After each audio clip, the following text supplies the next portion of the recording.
Back, and we have our guest, Heather Robinson and Bebe Diamond.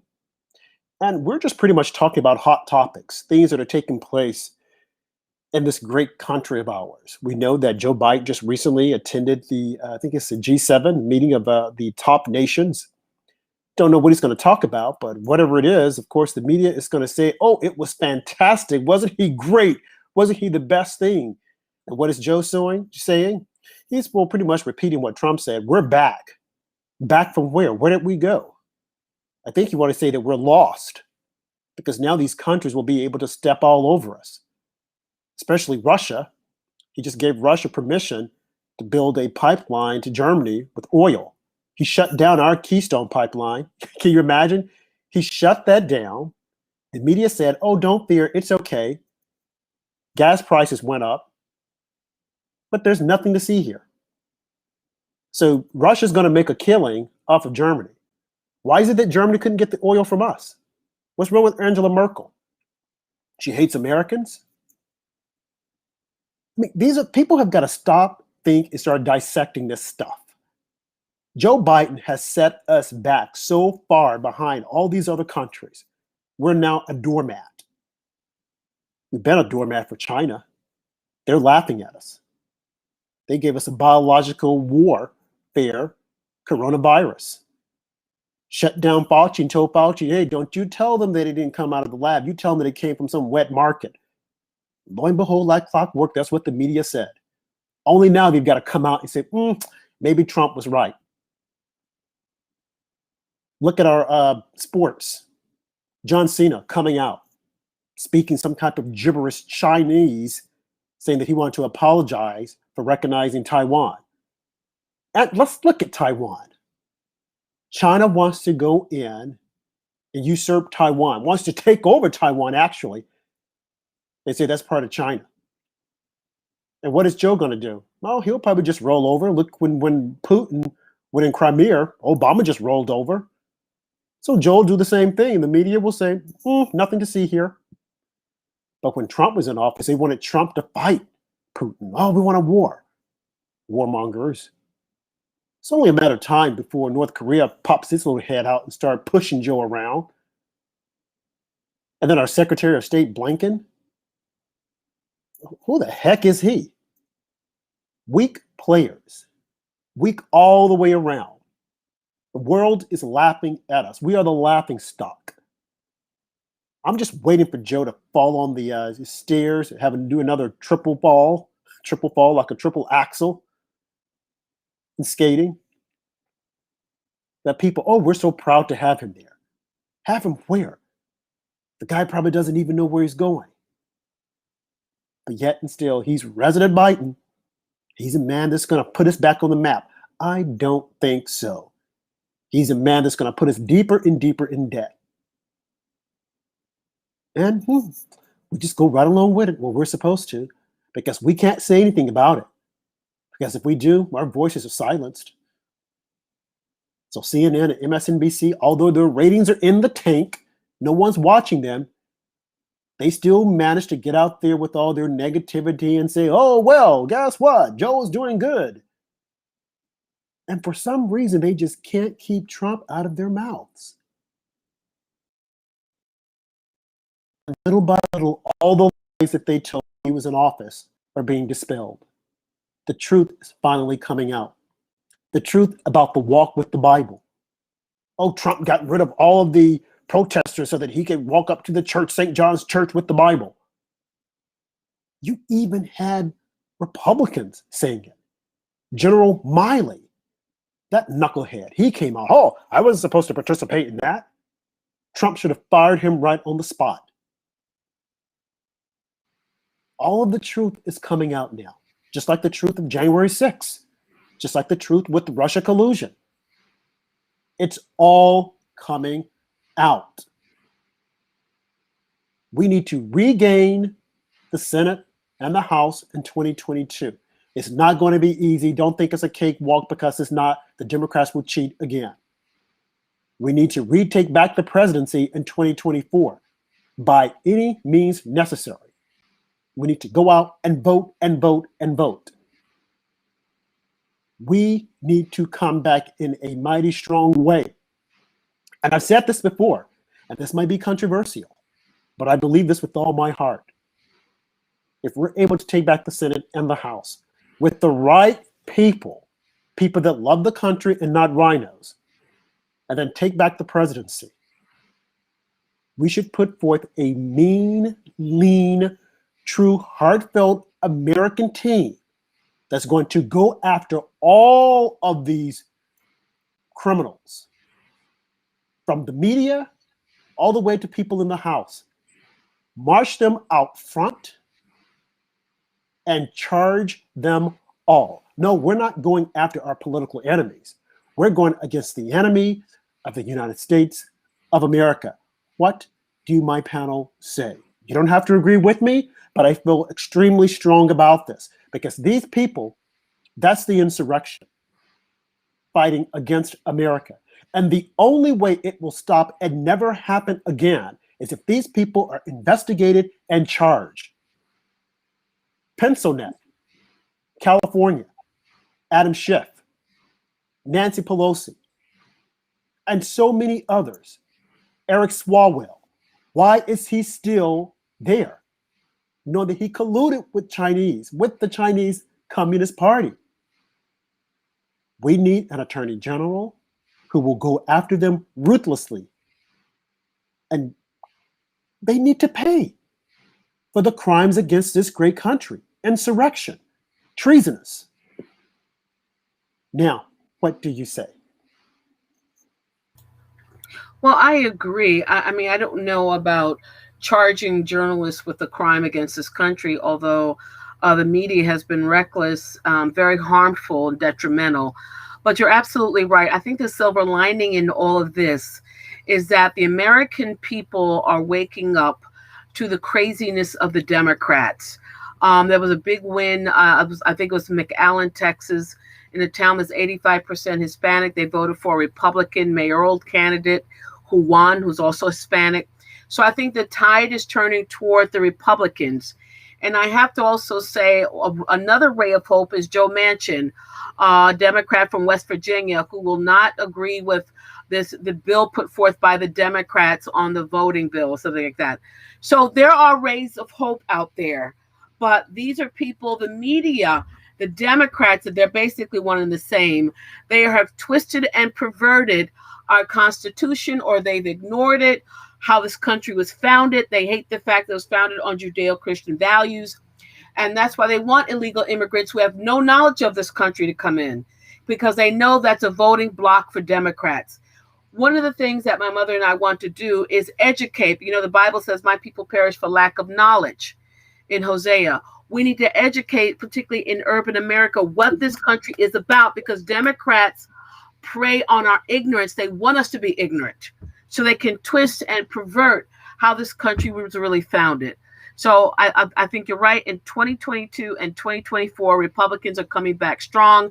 And one final note, I think the Democrats and the media are shocked that the Republicans had the gall to push for voting audits in Arizona. It's going on as we speak. So they are pissed that they can't just roll over Republicans like they can roll over Mitt Romney, George W. Bush. We are holding them accountable in Arizona. It will go to Georgia and other states. So I think that's the good news. Thank you. I'm sorry, Bebe, you said that we're doing, say that again, because I want people to hear. We're holding them accountable. Say that again, please, Bebe. We are holding them accountable. It's starting in Arizona. The audit is ongoing, and it's going to go to Georgia. It will most likely go to Pennsylvania. We had Senator Mastriano, state senator from Pennsylvania, visiting Arizona. Vernon Jones from Georgia visiting Arizona, looking at the audit of the vote that they are conducting in Arizona. So the media is shocked. Rachel Maddow is having a meltdown that Republicans have the gall, the guts to hold them accountable, because it will be proven that Joe Biden did not legitimately win this election. And that's what they're afraid of. And we need that to happen. We need for them to be held accountable. But just taking a couple steps back before Andrew and Heather jump in, I hate to say it. Everything that you said, I agree with. But Joe Manchin, I see what he's doing. He and Kristen Sinema. But I mean, they could turn on a dime. And as I've said before, there are other Democrats that would agree with them, that they're allowing those two to take all the shots. I hope they can maintain their footing. But the media is throwing everything at them, calling them a racist, calling them traitors, calling them they don't like America, they don't like blacks. And just think about it. If they were to change their mind and say, okay, we agree with you, then all at once, oh, we love you again. This shows you how damaging and how evil these people are. And then one more thing. I know we should have a free press, but these guys are not the press. They're the enemies of the people. They have to be held accountable in a mighty big way. I think that they cheated and that they colluded. Time magazine even said it. I want them charged. So if I ever had gotten to office, I would charge them all. I would instruct my Justice Department to go in and arrest them all and march them out so that the American people could see it and know this will never happen again. Anderson Cooper, Don Lemon, Chris Cuomo, Rachel Maddow, all of those pundits, march them out and charge them. That's just me. That's how I love the country so much. And I think that these knuckleheads have just destroyed it with the lies that they have put out there. Yeah, well said, Rob. And we're seeing another thing with the Fauci emails that's coming to light, that he wasn't 100% honest with the American people, perhaps. And then another thing we've seen recently is a study says that hydroxychloroquine was up to 200% more effective to people on ventilators. Breaking 911 posted that. So hydroxychloroquine looks like it's going to be proven to work. It looks like so many things that President Trump was telling us, that people said he was crazy, that he was passing around conspiracies. Turns out he was probably spot on a lot of things. And this hydroxychloroquine, I was always confident that it worked, because anytime a celebrity would get COVID-19, Tom Hanks, for example, the first thing his world-class doctor would do is put him on hydroxychloroquine. So it just only made sense to me that hydroxychloroquine was the real deal. Yeah, I think that it did help people. I did some reporting early on, interviewing people who were desperately ill with COVID, and their families were desperate to get hydroxychloroquine to them. And yes, I interviewed one woman who obtained it for her husband after doing a lot of, legwork herself. And she felt it helped him. So yes, I think a lot of the things that, and this gets back, guys, to what we talk about, the dangers of censorship.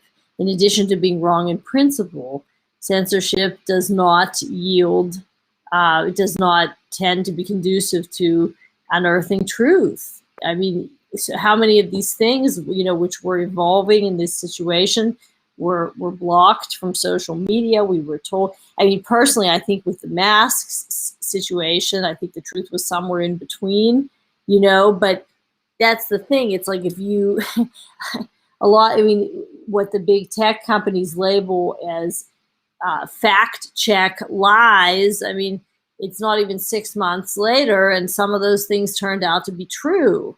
So it just illustrates the folly of trying to censor and block the free flow of information. Well, they want to block the free flow of information because they don't want the truth out there. They definitely don't want the truth that Donald Trump had been saying all along. They don't want it. They have to demonize him, because that's the only way they think that they could keep their base going, a hatred of President Trump. And it's unfortunate, as Andrew said, you look at Dr. Fauci. I call him Fauci. I know his name is Fauci. There is no way this guy should still be employed. Let's just think about it. Why is he still there? Joe is not going to fire him. And he is so has an egomaniac personality that he's not going to resign. He being Dr. Fauci. He is not going to step down. They would literally have to pull him out, clawing to his desk, trying to stay there. You would think he'd say, let me just step down. And where's Dr. Bird? Where is she? Shortly after they stole the election, she and Dr. Fauci just came out saying all kinds of disparaging things about President Trump. Oh, well, how do you think I felt? Oh, he said this and he said that. Now you can't find her. She and her scarf. You can't find her. She's hiding. She wants Dr. Fauci to take all the heat, and rightfully so. But Dr. Fauci tried to destroy. Look at Scott Atlas, who came out and pushed and said, no, guys, you're looking at this the wrong way. And Fauci, oh, no, no, no. When time after time after time, out of the models that he kept putting up failed. Do you guys remember that, his modeling? And they kept saying, oh, 2 million people were going to be dead. And people were afraid to go out because they thought they might be in the number. Well, We passed. Go ahead. Just that I hear you, Rob, but a lot of people did die. And, one thing that I would sort of insert a word for is just because the elements of the establishment, Fauci or Fauci, as you call him, and other people got certain things wrong, and even worse than getting him wrong, were very dogmatic about things that were in play and evolving, and no one knew the truth about. We don't want to make the opposite error and sort of rush to the other extreme. I was reading a piece the other day, an opinion piece, all about how Fauci got it wrong on masks, and his emails revealed that he actually knew that the virus was too tiny to be contained by masks. But if you actually read closely what he wrote, I would say that he didn't say that masks were completely useless. What I understood the point to be was that if someone is infected, that the mask could have some value in mitigating the spread of this thing in like indoor situations. But that, I guess my point is just that, yes, I think this whole idea that the mask is magic and will totally protect you, and anyone who doesn't wear one under all circumstances is a monster. I mean, that was liberal hysteria. It clearly was extreme. I don't think it logically follows from that error that the masks did absolutely nothing. We don't really know that. And there were these projections of 2 million, and we did have we have 500,000 dead in this country. So it's a lot of people. It was a serious crisis. But, on the other hand, it's like, we don't know how many more might have died if not for some of these mitigations. You make a good point. I'm not so generous with Dr. Fauci as you are, because I think that he could have done a lot more. I also feel that when you look at the rhetoric, or not the rhetoric, but the narrative that was out there, that people who had underlying conditions should be extra careful. I get it. I understand that, and they should have been. That was true. Yes. Right. Okay, but then look at those individuals who weren't and who didn't. Yeah. I think that they saw this as an opportunity, not that Dr. Fauci was in on it, but the Democrats saw this as an opportunity. As they say, don't let any crises go undone or whatever.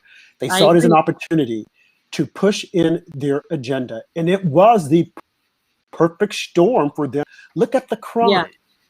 I mean, when we entered 2020, a lot of mayors had decided that they were going to do away with bail and that they were going to let these criminals out. And now they're blaming all of this on COVID-19. I'm sorry. It has nothing to do with COVID-19. I wouldn't even say one iota. These criminals saw the opportunity to say, hey, they're not going to arrest us. And if they do, I can get out. And that's what they're doing. Because have any of these mayors come back and rescinded those decisions and said, hey, this wasn't a good idea. Now that things are opening up, we might need to just pull back a little bit. Nope. It's just, no, let them do what they want to do. You look at the crimes in New York City. I live in New York City. I think Bebe Diamond is in New York City. Up and down the streets, crime on a daily basis. And they're not taking responsibility. They're blaming it on the virus. Oh, people are getting out and You know, when they get out, they've been cooped up in a long time, and now they're just acting out. Are you serious? And who are the people that you're referring to? Who are the people that are all cooped up that you're saying that they're now acting out? Look at the crime in New York City. Proportionately, just look at it. Who's committing the crime? I dare say, Black people. Okay, yes, there are some white people committing crimes, but when we watch the TV at night and we see the hate crimes that are being perpetrated, it's Black people. The media wants it to be a white person, but unfortunately, it's not. Well, So it's are you both, telling me? yeah. Are you telling me? Am I supposed to believe that simply because Black people have been cooped up, now that they're outside, they're going to commit all this crime? Look at Chicago. Well, we know that's just nonstop. California, the crimes against Asians. We got a big problem here, folks, and we need to address it. The fat elephant in the room. Democratic failed policies. Minnesota, Wisconsin, California, New York, Democrat failed policies. And where you see this uptick in crime, all Democrats are there. Why haven't they changed their policies? No, you're absolutely right, Rob. And it's a shame that you see in New York City, it's Black people attacking Asians, primarily Black people attacking innocent Jews in Brooklyn. I mean, this is the plain truth. And we know Chicago and other urban areas, Black people are killing each other almost on a daily basis, and not a peep from the news media. I mean, these people are not journalists. They really aren't journalists. They're activists. You know what I mean? I mean, if we had a National Association of Journalism, their licenses should be suspended because they are not journalists. They're not reporting what is happening. Like you said, they're activists, and that is the reason why I want to round them all up and charge them and put them in jail, because I don't think that they are journalists. They're not doing any good. They're not keeping us apprised or abreast on the issues. They're activists. They're fighting for their cause for the Democrat Party, and it should not be that way. I take no pleasure in saying that a majority of the perps that have been out there have been Black people.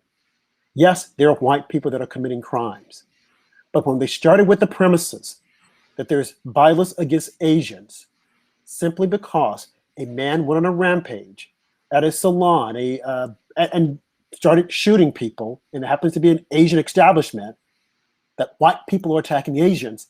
And then right after that, all of the attacks were committed by Black people. I take no pleasure in saying that.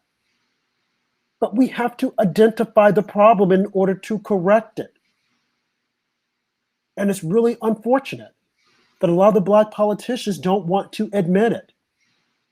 They're too busy trying to push critical race theory because they want white people to feel bad.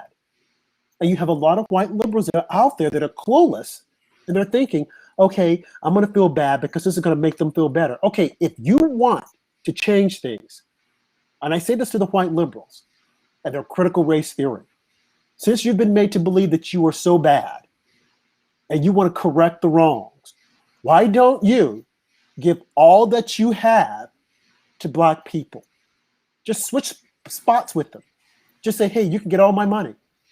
Jeff Bezos and all these other people out there.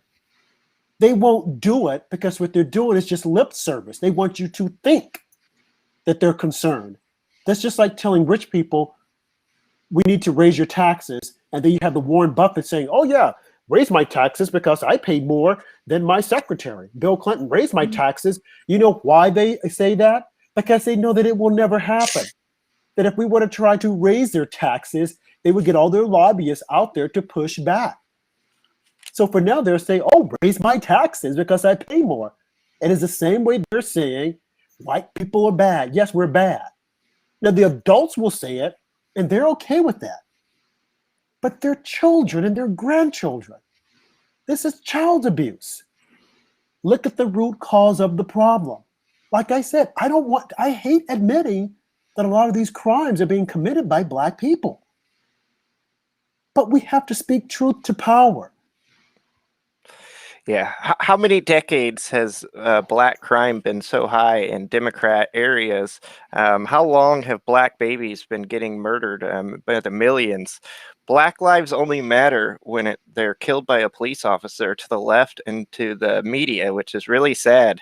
They want to act like they care about black lives, but they haven't been reporting on the crime in the inner cities and the abortion problem in the black community for decades.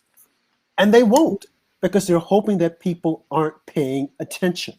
And those who are paying attention, their voices are silenced. There are so many blacks that are out there that we've had on our show. The guy Ruben Young, who said that he switched parties. He had a Democrat, and he voted for Trump in 2016 and 2020 because he started realizing how the Democrats were using black people. And that is so, you hear that from so many people that are saying that they're waking up. But then you have those like the Val Demings, who's planning on running for the Senate against Marco Rubio. And if she doesn't get it, of course, she'll say, well, they didn't vote for me because they're racist or they're feminist. They don't like me because I'm a woman. Look at what's her name. What is a woman's name in Georgia? Stacey Abrams. She is yet to concede that election. She's yet to do it. And they brag about her. Well, she would be president. She would be governor if there wasn't racism. Give me a break. They rejected her because they didn't like her. She was only good for one thing, and that was helping them steal the election. But everything else they did not like. We have to just face it. I know it is a harsh reality. But when you step back and you think about it, and you say, yes, the stain of slavery is on America, but it happened so many years ago. The Jews were enslaved. The Romans were enslaved. There were so many, the Greeks were enslaved. There were so many people that were enslaved. Why is it that we just can't move beyond black people being enslaved? And if we're going to constantly give reparations, we're going to be giving reparations to everybody. I mean, in my humble opinion, there should be no reparations for Indians. What happened, happened. We have to move on. But, because when you look at the country as a whole, in any country, countries took over other countries and people suffered. That was just it. I'm not saying that it was right. Go ahead, Heather. I'm sorry. Well, just one thought is that I've sometimes had is maybe if there had been reparations to Black Americans, maybe if there had been more of a true attempt, not that there could ever be any true making up for such horror, any more than the Nazis or the German government was able to make up for the Holocaust. But there was an acknowledgement. There was some, however inadequate, but there was an attempt. There was an acknowledgement of guilt. There was some modest effort made to make gestures of recompense and try to do a little something for the, there was kind of a acknowledgement of the terrible wrong, and nothing could ever, of course, erase it, or nor should it, but there wasn't a denial of guilt. And sometimes I'm just putting it out there that I sometimes think some of what we see in our society now is kind of maybe a not so healthy set of psychological reactions on the part of all Americans, in different ways to the sins of the past that have not been properly dealt with and acknowledged, and people whose dignity was not respected enough.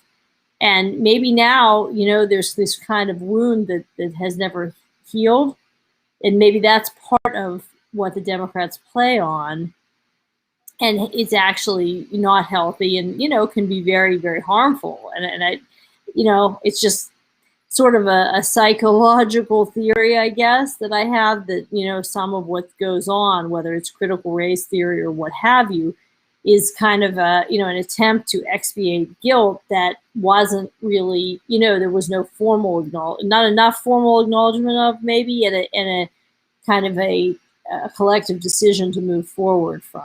So right. No, I'm not really against the idea of reparations, because I think if it could actually help us move forward and not be always having to, feel guilt and anger and all these things, and make, be caught in this psychological maelstrom that I think is very much a part of American culture. I think, American liberalism, white liberals have kind of decided to sort of pay reparations in the form of this eternal kind of guilt. Right. That's well, not healthy. Right. That's a valid point, but just a couple of things. Okay. Yeah. One, critical race theory would not be the way to go. And I know we're up on the hour, but I just want to get this Yeah, through. I agree. That wouldn't be the way to go. Okay. And we say that to acknowledge the sins of the past. Okay. Well, we have made an attempt to do it with affirmative action. And then there have been other programs that have been put forth that's out there to help. But then the other thing is that it happened so many years ago. When we look at, and I've had this conversation with a lot of my friends, black and white friends, when we look at this and say, we're going to give reparations to this group of people, we might as well give reparations to everyone, because families are so intertwined and so mixed now. And when you start giving out money, everyone's going to say, hey, I want some also. So if we're going to give reparations, let's just do it for everyone, because everyone is going to say, but look at what the country did to me. Look at the Irish, look at the Italians, look at the largest lynching that ever took place was in Louisiana to happen with Italians. So we'll just keep going and going and going and going. So let's say if we were to do it, give everyone money, it still won't satisfy the mob, because you're never happy, you're never satisfied. You always want more. But definitely, without a doubt, critical race theory is only creating more problems. We're creating another group of people that will come back later on and say, hey, I was done wrong. Now, the other point that I want to make that is extremely important is that by virtue of being in America and having the opportunity, yes, there will be some to stop you.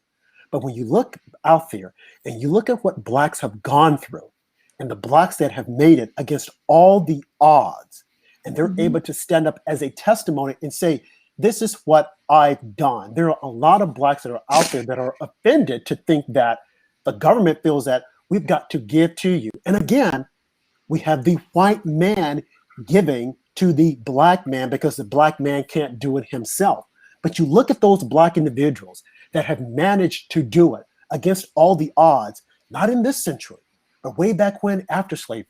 You look at those black writers and authors and millionaires rather, that were able to make it. Now, some will say, well, they did it. What about the others?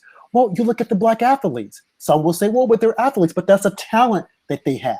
You look at the Oprah Winfreys. There are so many people that are out there that have done it. But if we keep preaching victimization, people will assume and think, I can't do it. I need a handout. Yeah, we need someone to help us, pull myself up with the bootstrap if I don't have the boots. But if the opportunity is given to you, look at all those individuals that come to America with absolutely nothing. You look at Africans that come to America. When I first came to New York, I was staying with a guy from Africa. And within 2 years' time, this guy learned the language and had a store. He was black. He was African, a true African. So if they can do it, why can't others? They can't do it because they're told that they have been oppressed and they can't do it. And I close out my statements on that. Well said, Rob. Democrats obviously want to keep the black community as victims because it's a lot more popular than telling them to pull up their bootstraps and stop being victims for something that happened over 150 years ago. And thank you for joining us tonight on After Dark with Rob and Andrew. Check us out and all of the other shows over at AmericaOutloud.com, who just celebrated its 5th anniversary. You can also find America Out Loud on iHeartRadio, Spotify, or Stitcher. We will see you guys next time. And remember to stand for something,